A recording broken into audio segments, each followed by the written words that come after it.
ఛానల్కి కొత్తగా వచ్చిన వాళ్ళైతే ప్లీజ్ ఛానల్ని సబ్స్క్రైబ్ చేసుకోండి. నేను చదువుకునే రోజుల్లో ఆ రోజు స్కూల్కి వెళ్ళి తిరిగి ఇంటికి వచ్చాను. కానీ ఇంట్లో అమ్మా నాన్న ఇద్దరు లేకపోవడంతో పక్కింటి ఆంటీని అడిగితే అమ్మ వాళ్ళు ఊరికి వెళ్ళి సాయంత్రం వస్తారని చెప్పారు.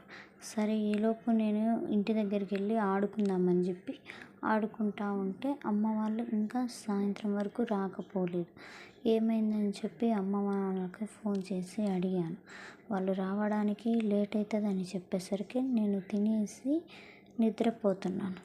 నిద్రపోతుంటే సుమారు రాత్రి 11:30 ఆ టైంలో వంట రూమ్ నుంచి ఏవో శబ్దాలు వినపడుతున్నాయి. ఏంటా అని వెళ్ళి చూస్తే అక్కడ ఏం లేదు. ఏమీ లేకపోగాను అక్కడ ఏదో ఉంటున్న భావన అయితే నాకు కలిగింది. సరేలే అని చెప్పి నేను పోయి నిద్రపోతున్నాను.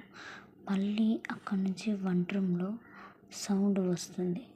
అది పట్టించుకోకుండా నేను అలాగనే నిద్రపోతుండగా ఎవరో వచ్చి నా మీద కూర్చున్నట్టు బరువుగా అనిపించింది. కళ్ళు తెరవడానికి కూడా నాకు సరిపోవట్లేదు.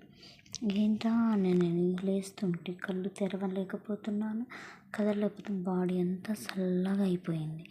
అయితే దూరం నుంచి మసక కళ్ళతోటి చూస్తున్నప్పుడు అక్కడ ఎవరో కూర్చొని నన్నే చూస్తున్నట్టు అనిపిస్తుంది. అలా అనిపిస్తుండగా నేను లేచి కూర్చొని వాటర్ తాగి ఏమిటా అది అని ఆలోచిస్తూ ఉన్నాను.